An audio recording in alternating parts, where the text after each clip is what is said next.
The 8 most effective ways to market on Facebook. Let's get one thing clear. There are so many ways to market on Facebook. In fact, the only limit to how you can get people to go to your website or learn about your brand or cause is limited by your imagination. As long as you can post a link to an outside site doing something on FB, that activity is a potential traffic generator. Still, regardless of the huge amount of possibilities there are to market on Facebook, 8 stand out in terms of efficiency, effectiveness, and return on investment. This is just a broad overview of what I will describe fully in this training.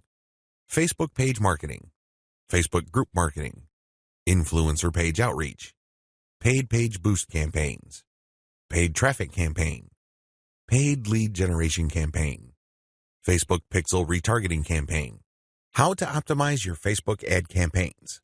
This is a nice mix of both free and paid promotion methods on Facebook. Facebook page marketing.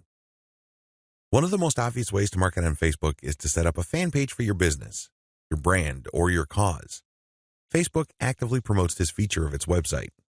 What it doesn't tell you is the fact that Facebook has been actively modifying its algorithm to the point that you're going to have very popular content for you to reach most of the people who have expressed interest in whatever it is you're promoting. Put simply, not all the people who liked your page will get to see your updates. In fact, in most cases, only a small fraction of those people will get to see your updates. Sadly, Facebook is actively working to limit the free traffic exposure you would get until you can prove to it that your content is really popular with your page's fans. Here are the steps you should follow to market on Facebook. Step number 1, find your competitors on Facebook. The first thing that you need to do is to avoid reinventing the wheel. You need to avoid trying to figure things out on a completely hit or miss basis.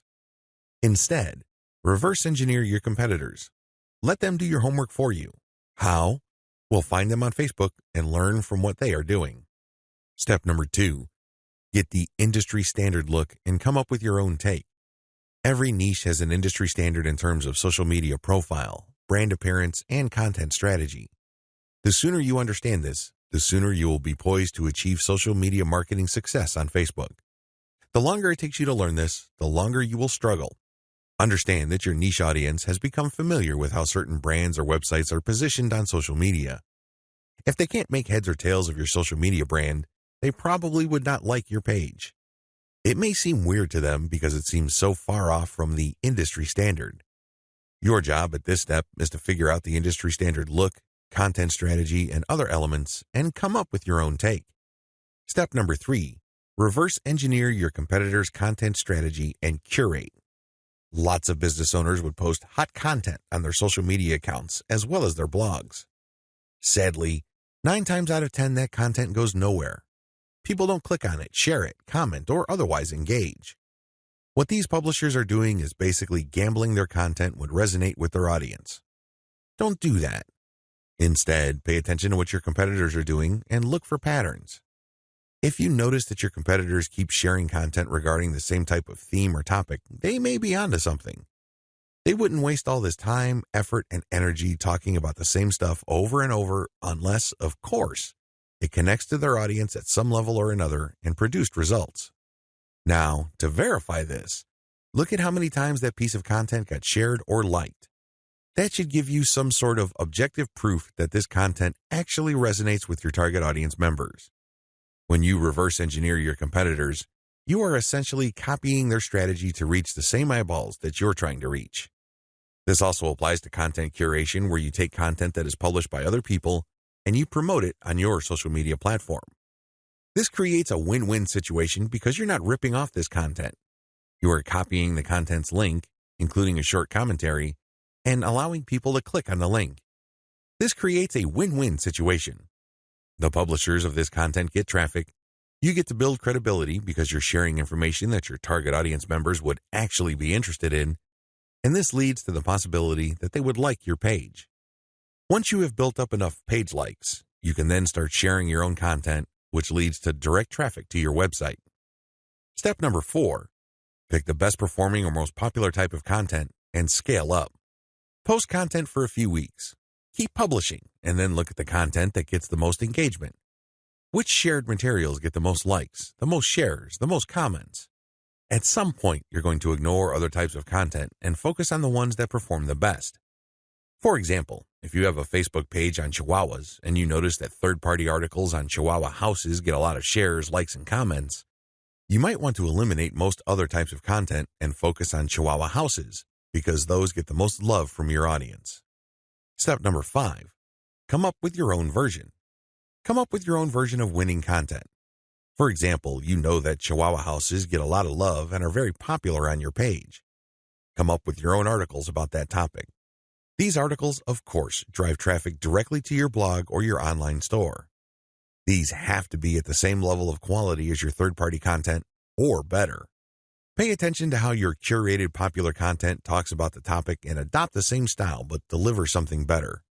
Maybe you should offer longer information, more up-to-date information, or blog posts that have multimedia elements like videos and graphics.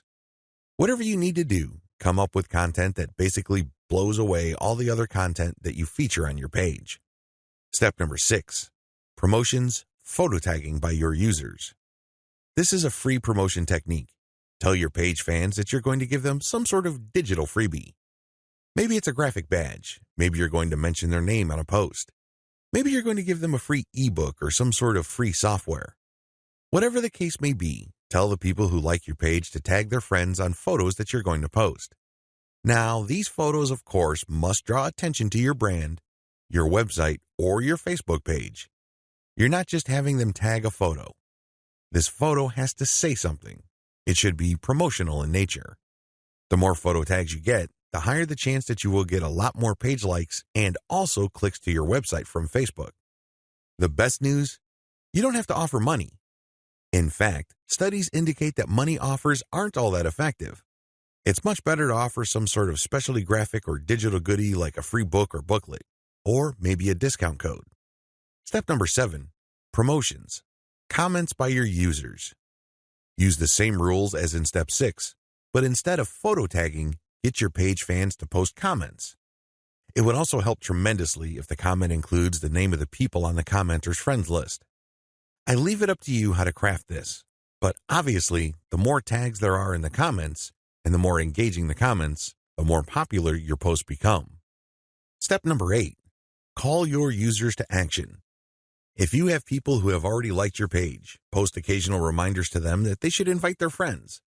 This works because birds of a feather flock together. Seriously, the main reason why you are friends with people in the first place is because they share roughly the same set of interests as you. People who share basically the same pool of interest tend to attract each other. Take advantage of this fact by calling your page fans to action so they can invite their friends. Step number 9, use insights to promote your page.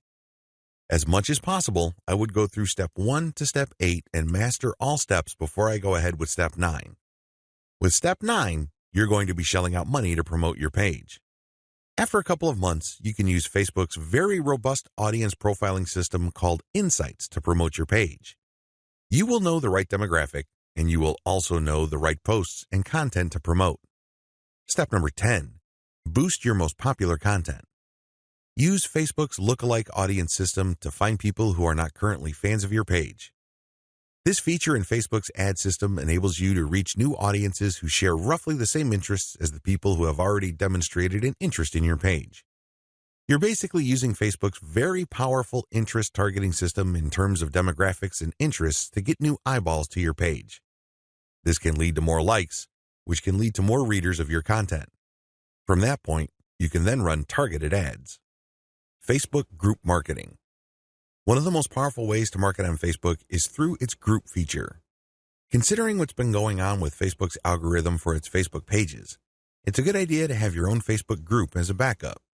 Although Facebook has been cutting back on the organic traffic it sends Facebook pages, it's still worth it to have a page because you get audience insights from it. Another great benefit of having a page is the fact that you can copy and paste content from that page to Facebook groups. When people see your content in a group, they not only see the content, but they can also see a like button. When they click that like button, you get a new Facebook page fan. The key benefit of having a Facebook group lies in visibility. Facebook has made it clear that they are tweaking their Facebook page to reward actual engagement. Apparently, Facebook groups are not as suppressed as Facebook pages. In terms of visibility, you stand to reach more of your group members than with the page. The problem with Facebook groups. While the visibility for a lot of people is quite good for Facebook groups, it depends on activity.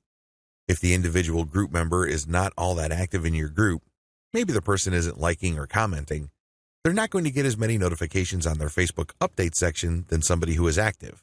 This is a big drawback. The vast majority of people who would join your own Facebook group are not going to be active. They're just there to read information. They're just there to sit back and check out what you have to offer. Here's how you promote using your own FB group. Create your own groups after your pages mature.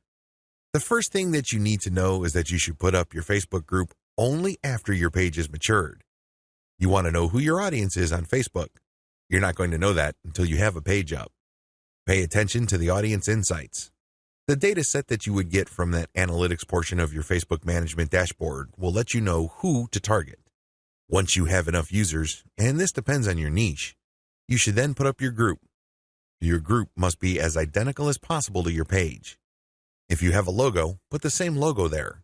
If you have some sort of motto, put the same motto or slogan there. The key here is to use your Facebook group as an extension of the brand that you're creating with your Facebook fan page. Give your group members a reason for coming back. This, of course, means original content or freshly curated content that you don't show on your Facebook fan page. You have to give people a reason for following you on as many different places on Facebook as possible. This, of course, boils down to premium content. Market to other groups. This is the most important part of Facebook group marketing, because if you were to just build your own group as a supplemental source of traffic for your page, you're probably not going to grow all that much. You have to go to other groups which have already done a good job attracting the eyeballs that you want to attract. There has to be a tight fit between these groups and your niche. Go to those places and become a credible poster.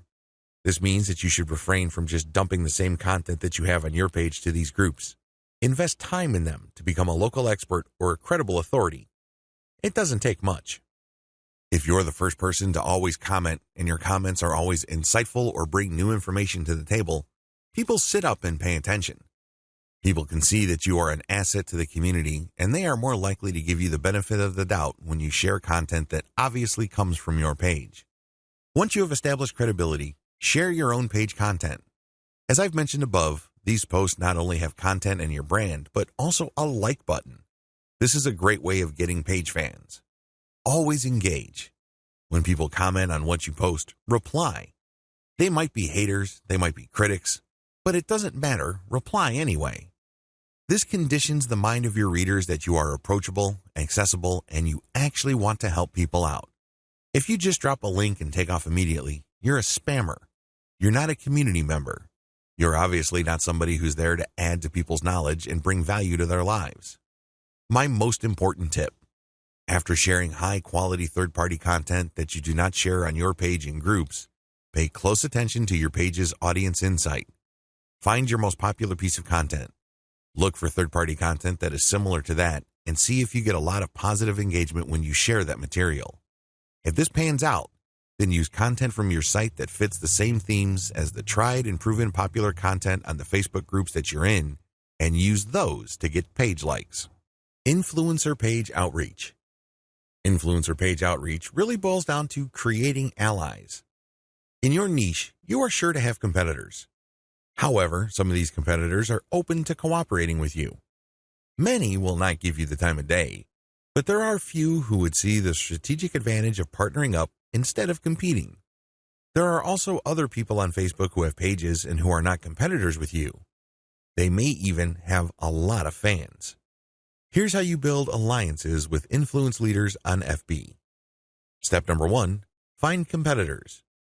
The first thing that you need to do is look at your notes when you reverse engineered your competitors. These people are in the same niche as you. After all, you study them to get to the industry standard content strategy as well as page layout and design for your own Facebook page. Next, you should look for non-competitors who specialize in your niche. There should be quite a few of these. These are not merchants or ones who provide services. They're not competing for the same dollars as you. Instead, they cater to the same audience as you.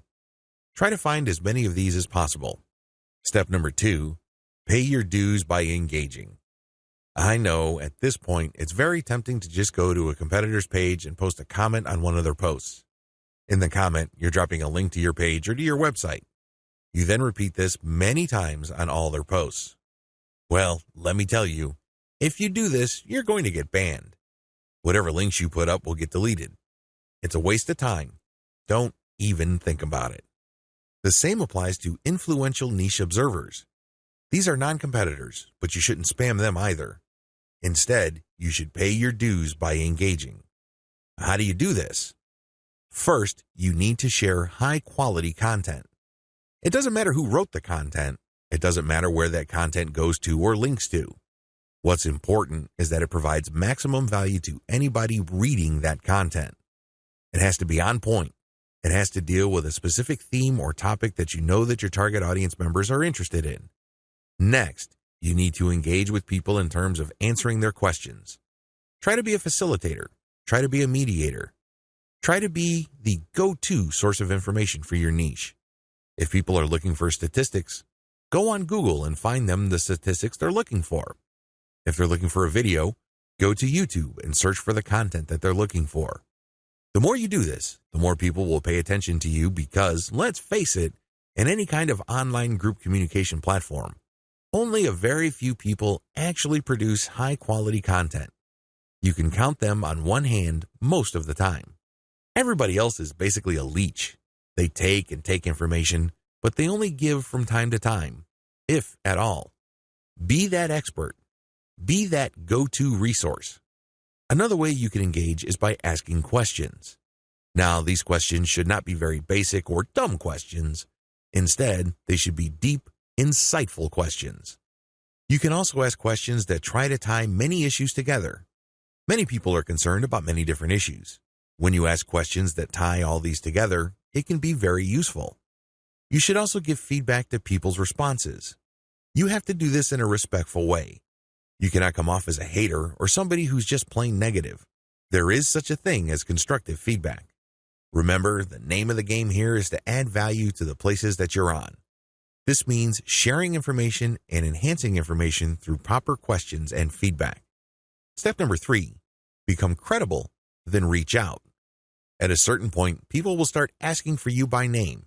People will try to reach out to you via Messenger. That's when you know that you have become an asset to these groups. That's when you know that you are on people's radars. You're not just this random person showing up every once in a while dropping a link. Instead, you're that person that helps keep these groups together. This is when you reach out. This is when you try to engage with the group admin. Usually, the best way to do this is when they engage with you. Maybe they mention your name, or they send you a message on Messenger. Whatever the case may be, try to wait for them, or reach a high enough level of engagement and acknowledgement from other community members before you reach out. What are you going to be reaching out for? Well, there are many different opportunities on the table. You can ask to swap content with your page. Most page admins don't have a problem with this. You can also ask for a shout-out. Basically, the admin of the page that you're on will tell page fans to check out your page because your page is a friend of the page they run. You can go through some ideas regarding joint events. Now, please keep in mind that this is not like a real event where people have to physically go somewhere, or you have to rent out some hall, rent out security, or get food. No. This is an online event. Maybe a seminar, a live Facebook session conducted from 2 locations, or it can be an interview. Another opportunity on the table is, of course, guest blogging. You probably don't need me to remind you of how value-packed this is. Not only do you get eyeballs to your link, which can produce direct traffic, but you also get tremendous search engine optimization benefits if the partner has a high-value blog. You can also reach out for infographics. This means you create an infographic and you get the admin to post the infographic on their blog with a link back to you. Again, this boosts your SEO chances. Finally, you can collaborate on content. This is custom content intended for both your audiences. Regardless of how you cut it, influencer page outreach is a very powerful way to market on Facebook for absolutely free. Seriously, your only investment is your time. And what makes it so awesome is the fact that you are leveraging the hard-won credibility and authority of your partner. They've been there before. They put in the work and the time to develop a rapport and a solid brand with the people that follow them. When they give you a shout out or they feature your content or they co-host an event with you, they lend you some of their fame, which makes you credible. You're no longer some random stranger who came out of nowhere. Instead, people get this idea in their minds that if somebody they respect and admire recommends a new person, then I'll give that new person a shot. Maybe that new person is worthy of my admiration and respect. Building alliances with influential niche players is definitely worth doing. But please keep in mind that it does take time. However, if you are passionate about your niche and you view your Facebook marketing business as a real business, then this should not be a problem for you. Paid Page Boost Campaign. Another way you can get a lot of traffic from Facebook is by using a paid page boost. Basically, you are paying for the promotion of your page. This is different from a page post boost. You're not promoting the content of your page, you're promoting the page itself. This is a great way to get page likes and to broaden the statistical demographics of your page. And why is this important? Why is it a big deal that you get a broad statistical demographic snapshot of people truly interested in whatever it is you are promoting? You have to understand that Facebook works best when you target people by their interests. This is a bit tricky because if your page is statistically inaccurate as far as your niche is concerned, you probably would have a very faulty set of targeting parameters. You're not quite there when it comes to getting the interest of people you're trying to reach. This is why it's crucial that your page gets a truly honest snapshot of the range of interests as well as demographic information of the people who are actually interested in whatever you are promoting. This is hard to achieve if you are just promoting your page organically. Maybe you're not putting in that much time in getting the word out about your page. Perhaps you are just sharing the word on several groups that may not line up, demographically speaking, with your niche. Whatever the case may be, there might be a blind spot there. This is why I suggest that at least at a minimal level, engage in some sort of paid page boost campaign. Make sure your page is mature enough before you launch a paid page boost campaign. Make sure that your page has been around for a long enough time for it to build up enough user insight as well as engagement levels for you to accurately target the demographic you should begin with. This is important. If you're able to pull this off, then your demographics will help you run more successful campaigns involving your content or your direct traffic campaigns. These are campaigns that direct traffic from Facebook directly to your target website. You're going to do that primarily using a lookalike audience campaign. Make sure you're ready for a sponsored page ad buy. When you're buying a sponsored page ad campaign, make sure your page looks good. Make sure you're sending the right signals both in terms of graphics and text. You don't want to waste your money, so make sure that at least everything looks like it's ready to go. There has to be enough solid content on your page. This increases the likelihood that you will get a decent amount of page likes. Where does all this lead to? As I have mentioned above, if you get a lot of page likes, you will be able to target your intended audience better. In addition to that, you may be able to increase your reach because the more people that like your page, the bigger your base visibility becomes. If a lot of those people actively engage with your content, that percentage increases, but you're still dealing with the reality that your content will only reach a fairly small percentage of the people who have expressed interest in your content. When you increase the total amount of likes you get, you still have that same small percentage, but the raw numbers are bigger. Believe me, 10% of 100 is definitely going to be smaller than 10% of 100,000. Which position would you rather be in? This is why it's always a good idea to build up your page likes.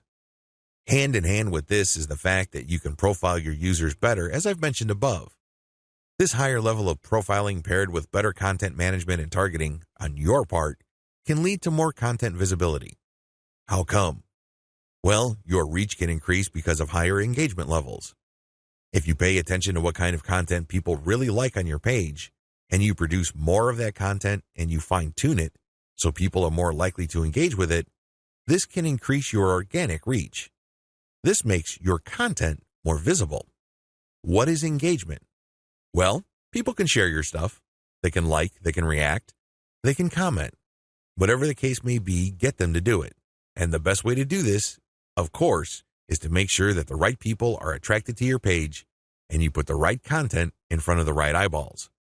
Unfortunately, this doesn't happen overnight. It is neither smooth nor easy. It's one of those things that you figure out on your own on a trial and error basis. But you do have powerful tools like Facebook's Audience Insights to see which content is resonating with your audience members. You can't just set this up and forget about it. You have to actively monitor it. You have to look for patterns. But the crucial ingredient to all of this is that your page gets enough likes. That's why you have to promote it at some point. Paid traffic campaigns. For this section, I'm defining paid traffic campaigns in two forms. I can pay to boost the post, or I can pay for direct traffic to my target website. Please note that I have presented this information in that order. Boost posts first, and then pay for direct traffic. There's a reason for this. If you don't master Facebook's traffic to your page posts, then it doesn't make sense to go directly to your target website. You probably are going to spend a tremendous amount of money, time, and effort only to have very little to show for all that. It's better to boost a post in a strategic way so you can understand what kind of content connects with your intended audience. You will then be able to drive traffic to your website. You're actually killing several birds with one stone. By focusing on boosting a post, you can get more page likes, you can get more branding opportunities, and you can also get click-throughs to your target website in the form of a content link. Here's how it works. Post boosts. First, target a lookalike audience based on your user insight demographic. In other words, Facebook is going to show your ad to a fresh set of users who share the same demographic details and interests as your current page fans. People with these similarities are more likely to like your content. You're not going to pay Facebook to show your post to people who have already liked your page. Instead, you are trying to get fresh eyeballs to your page posts. You do run quite a bit of risk. Existing audience post boosts. The next option you have available to you is to boost your post to people who have actually liked your page. These are your actual page fans. They know roughly what you're about. They like your content enough to like your page. They're expecting your content. Unfortunately, like I said earlier, Facebook only shows your content to a small fraction of people who liked your content. Unless your fans select see first when they like your page, Facebook will use its natural algorithm to select the initial group of eyeballs that will show your page content. If enough people engage with your content, then Facebook will show even more of your page fans to your content. However, it's never going to show it to 100% of your fans. That rarely happens. This is why it's a good idea to boost your post to reach more of the people who have liked your page. The upside to this is these are not virgins. They've seen your page. In fact, they've seen it and liked it so much that they have clicked the like button and want to see your content. At least you know that there is some sort of interest there. Still, please understand that while there is a certain degree of familiarity there, and this increases the chance that these people will actually engage with your content and possibly click through to your target site, that isn't exactly guaranteed. Existing audience plus their friends. As the old saying goes, birds of a feather flock together. Friends usually have shared interests. In fact, if you think about it hard enough, that's the main reason we became friends in the first place. We have certain interests in common. We have certain things to talk about, and that's why we're friends. Makes a lot of sense, right? Well, you can apply that to Facebook marketing as well, because this can produce a tremendous amount of marketing opportunities. Since your page fans also have friends on Facebook, you can buy a post boost that shows your ad not only to your fans, but to their friends as well. This is my favorite when it comes to post boosts because it is a cheap way of getting clicks to your target site. You reach a much wider audience. Please understand that if your page has a fairly small number of likes, even if you boost post after post, you only have a small base to work with. Now, if you expand that base by including your existing audience plus their friends, you have a lot more people to work with. You are operating with some level of confidence because you know that friends usually have shared interests. This translates to possibly cheap clicks to your target site. The best way to do this is to post a link directly to your content or to your promotional page on your website with some content. This way, when someone clicks through, they go straight to your website. They can read your commentary and some preview text, but the text should call them to action. This is the cleanest way to get direct traffic cheaply using post boosts targeting your existing audience and their friends. Direct traffic to your target site. The next option is to promote a target URL directly. It doesn't show a post from your page. It just goes directly to your target website paired with a picture. This is the direct traffic option on Facebook. To become successful with this, you have to use the lookalike audience based on your engaged users' insight data. In other words, your Facebook page should be mature enough for you to get solid consumer intelligence that you can then use to target potentially interested audiences on Facebook. That's the best way to do this. There are other ways. You can run raw targeting. Basically, you're not relying on user insight. Instead, you're just looking for an age range and a geographic location. You're also using gender. In certain situations, this may pay off. In fact, you may get better results than lookalike audiences, but generally speaking, you should focus on using the consumer intelligence your Facebook page gathered so you can reach people who are very similar to people you know have demonstrated a solid interest in whatever it is you're promoting. Best practices. Use them to boost your results. First, run small tests. This enables you to fail quickly. People who really know their way around Facebook run campaign after campaign after campaign until they're able to connect the dots and come up with a campaign that actually works. This is why you need to run small, cheap tests so you can easily see which campaigns are working out and which ones have failed. Next, make sure your budget is low. Usually, when I run a $1 campaign, that is good enough for me. $1 a day for 7 days a week, that is good enough for me to see if an ad has potential. So, I would run several ads. We're talking about $70 for 10 ads running at the same time. Third, focus on what works. Let me tell you, when you run many small tests, the winners stand out. Either they get clicks or not. That's the bottom line. However, at this stage, you're not just looking for clicks. You're not just looking for an ad campaign that gets a lot of attention. Instead, you're also going to look for an ad campaign that actually delivers conversions. You're going to have to set up your Facebook pixel to your target website so you can track whether traffic from Facebook went all the way through. I'm not just talking about traffic produced when people click on your link and they go to a content page and they leave. That's worthless. That's not going to help you. That traffic has to go to the content page, go to the sales page, and eventually make it to the shopping cart. That's when you know your campaign actually has traction. Focus on what works. Focus on what gets a high click-through rate paired with a conversion rate. However, to get there, you're going to have to burn through many ads. This is not going to jump out at you. It's not going to be obvious. It's not going to be easy. Once you have identified that ad and you've fine-tuned it, then scale it up.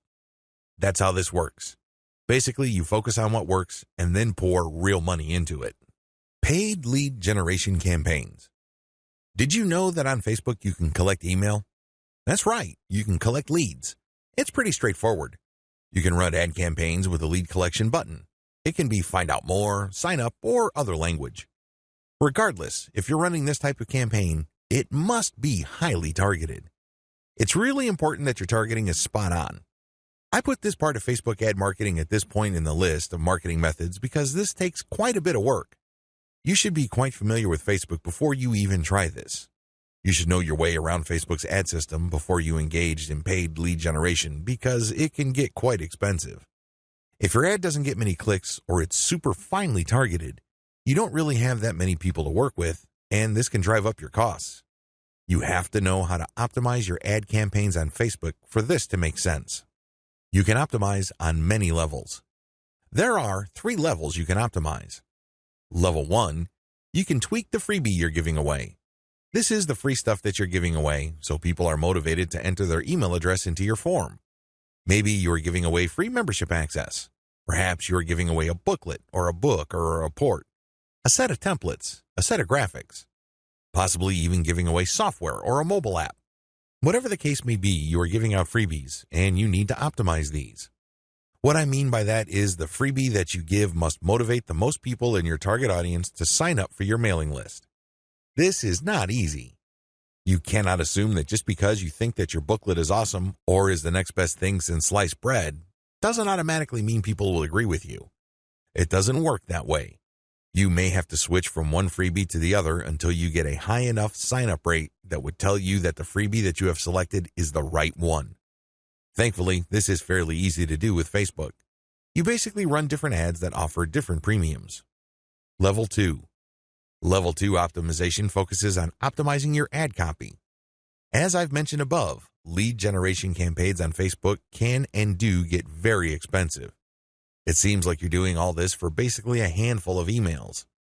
This is why it's really important to make sure that you run a fully optimized campaign to get the most results. How do you do this? Well, you optimize your ad copy on an elemental level. Still, I want you to get a heads up this early on regarding the amount of optimization that you would have to do. It is quite intensive.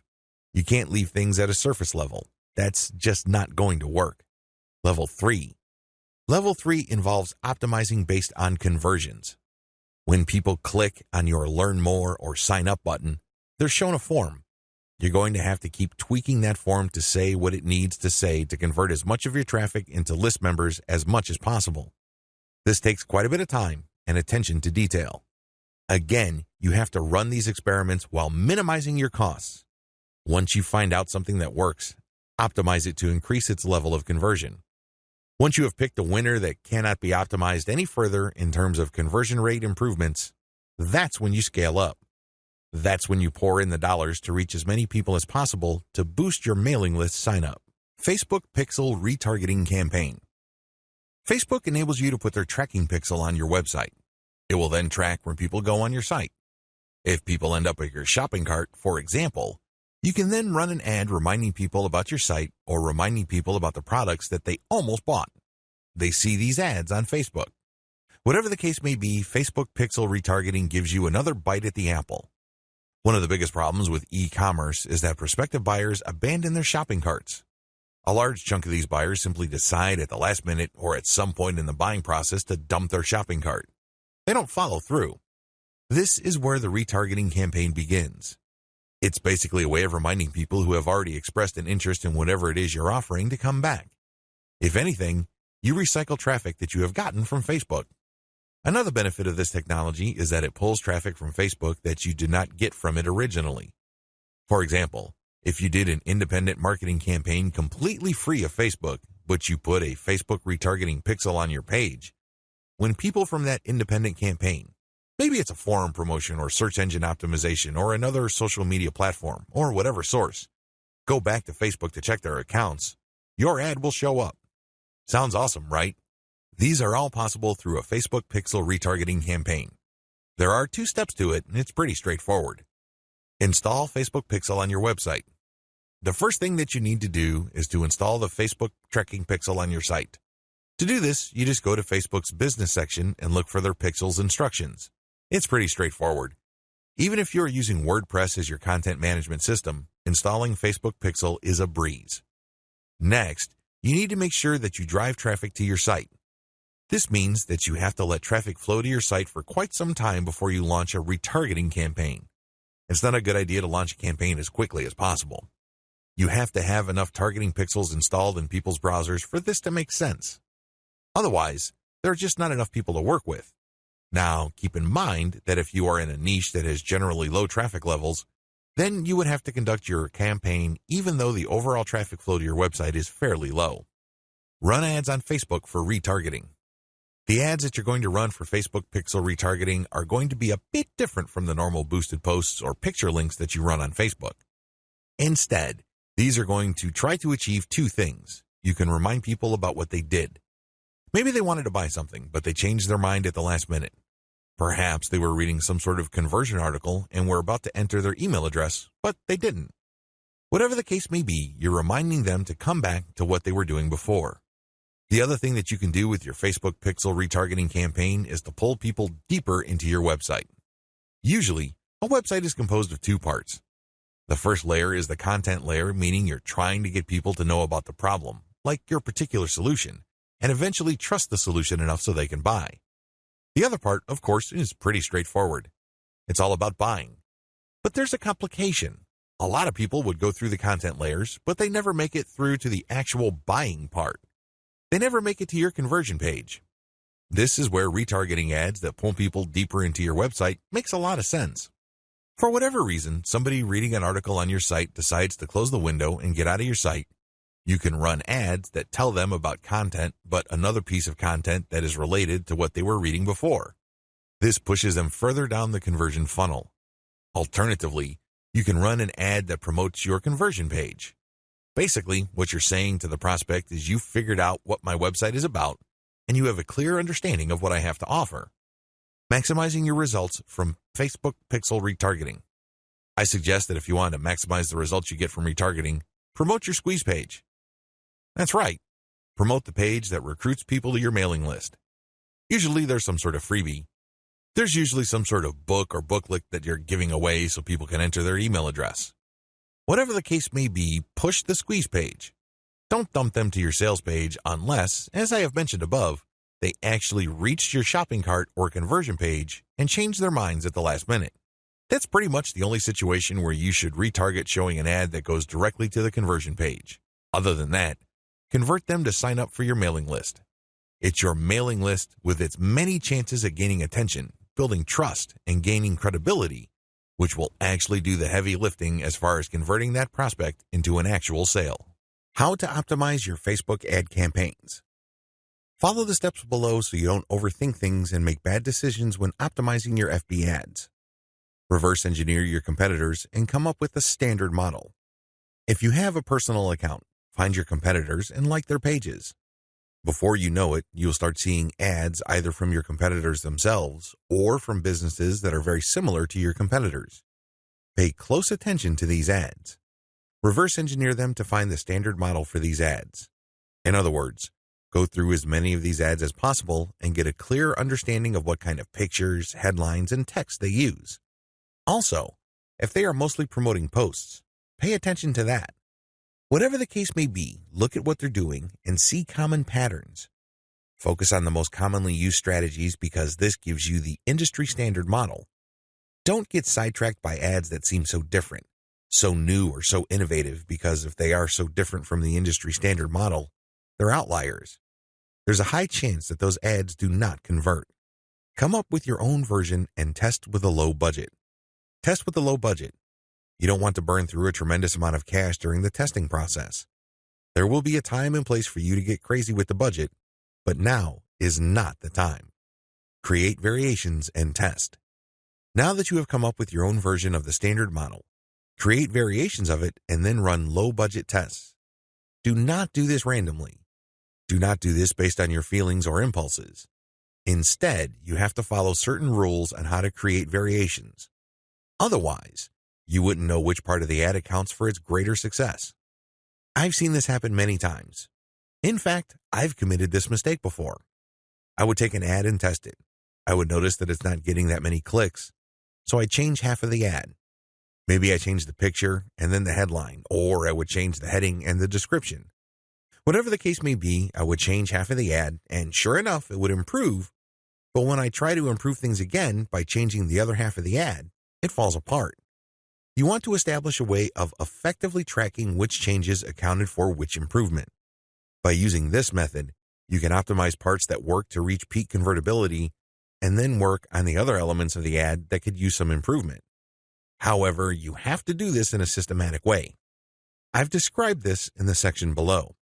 Pick the winner and make further variations. Now that you have made variations of the original and you ran a test, there will be at least one winner. It gets the most clicks and conversions. Make variations of it and you run the test again. Keep testing until you find the ad that delivers the best return on investment. The end of this process is pretty straightforward.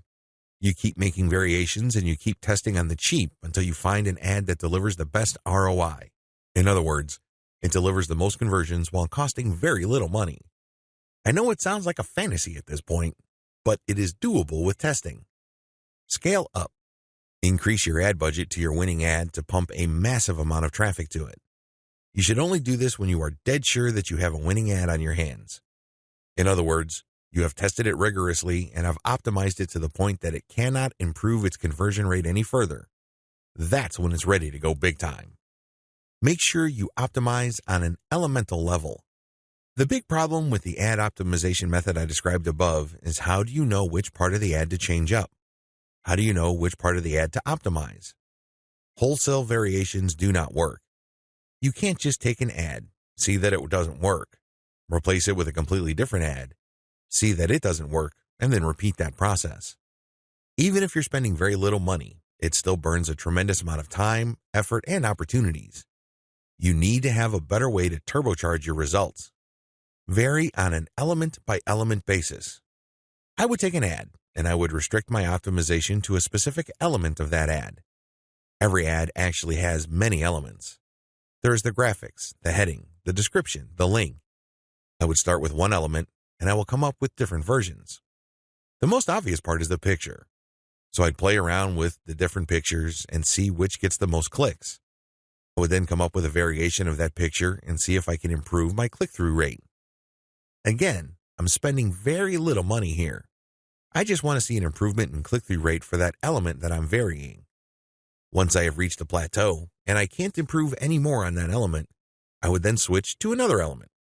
For example, if I'm running a campaign for dog food and I notice that my best performing picture after a series of variations is a picture of a chihuahua that seems to be smiling, I will keep that picture, but then I will then switch to the next element of the ad, which is the headline. I would then keep varying the headline to see if I can improve the conversion rate of that ad. Once I've reached the ceiling or a plateau for improvements in conversions due to headline changes, I then move to the description. Do you see how this works? You know that you have to vary an element if you keep picking the winning variation.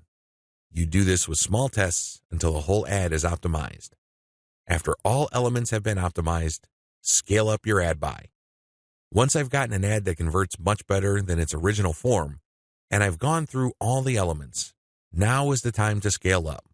This is where I pour quite a large amount of cash into my Facebook ad campaign to boost traffic. Conclusion. Facebook marketing is a lot of fun because there are a lot of things to discover, but it can also get very expensive if you don't know what you're doing. Follow the 8 proven promotion methods covered in this training so you can start your Facebook promotion campaign on a solid path to success. 10 common Facebook marketing mistakes. There are very common marketing mistakes that even promotion veterans commit on Facebook. It seems like even the very best of us are not immune to these common mistakes. It's a good idea if you want to save a lot of time, effort, and money at this point to become aware of these mistakes. This will decrease the likelihood that you will probably commit these same errors. Starting off paid campaigns with a bang. Do not start off your paid campaigns with a bang. Start with a free campaign first. Build your audience organically. Get some consumer intelligence. Then you should have the information you need to put together an experimental paid marketing campaign. Start low and slow. The worst thing you can do is to jump in with a massive budget and absolutely no clue. Starting a paid campaign with an immature page. If your page is very new or there's really not that much engagement yet, you might want to hold off on a paid campaign. You simply don't have enough target audience profiling information to base a successful paid campaign on. Using mass content posters with discovery tools. Many marketers use some sort of one-size-fits-all mass promotions tool for Facebook. They would discover all sorts of Facebook groups and pages, and then they would use this tool to spam those areas. Don't do that. You're not doing your brand any favors when you do that. All you're really doing is you're spamming. It's only a matter of time until you get banned. Promoting direct affiliate links or direct sales page links. There's an old saying, you can lead a horse to water, but you can't make it drink. By the same token, you can get a lot of people on Facebook to click on your links, but don't expect them to convert once they go to that affiliate sales page or your own direct sales page. Why won't people buy? After all, they did click on your ad, right? Answer, they haven't been properly qualified. In many cases, they click out of curiosity. Maybe they clicked by mistake. Whatever the case, you still did not get a sale. Posting direct links is not the way to go. You have to build confidence. You have to build trust first. Pulling random content and curating them based solely on keywords. You can't be lazy and just set Facebook publication tools up to just pull any and all content from Facebook that has something to do with your keywords and then just blast them out. You're just spamming when you do that. You have to be very deliberate and careful regarding the kind of content, whether curated or not, that you will associate with your brand. Rotating and republishing the same content over and over again. Have you ever gone to a Facebook page and it seems like all the content got reposted over and over again within the same day? The idea behind this practice is that the more Facebook audience members see the content, the more likely they will click through. It looks like you're just spamming your page fans over and over again. Don't be surprised if they unlike your page. Wholesale optimization of ads. Another common rookie mistake on Facebook involves paid ads. If you notice that one of your ads is simply not performing, it's very tempting to just come up with a brand new ad by completely replacing the ad with something that looks totally different. When you do this, you really don't know which part of the new ad is succeeding or failing. You're basically taking shots in the dark. If your ad's performance improves, you don't know what caused the improvement. You have to have some sort of strategy or method that will enable you to track where the improvement in your click-through and, ultimately, your conversion rates are coming from. Simply swapping out ads in total or in whole doesn't really give you the data that you need to make effective decisions. Copy and paste competitor ad strategy. Some marketers are so lazy that they would just look at their competitors and essentially just copy their ads. Of course, they're not going to copy word for word, but they still end up failing. How come? Well, your competitor spends a tremendous amount of money optimizing the ads that they're showing. Their ads work. However, you won't get a competitive advantage if you copy them wholesale. You can't just copy somebody's ad without knowing what you're doing. Indeed, only a certain portion of your competitors' ads truly deliver results. If you don't know what you're doing, you don't know what portion that is, so you're basically taking a wild stab at your ad's design. You may be saying the wrong things at the right time, or you're saying the right things to the wrong people. You end up failing. Quitting paid marketing too early. Many rookie Facebook marketers have a one-time, big-time mindset. They've heard of how awesome Facebook traffic is, so they put together some hard-earned, precious capital to run an ad campaign.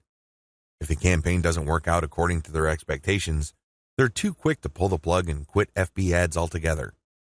Just because things aren't working out, it doesn't mean that you have to pull the plug on the whole thing.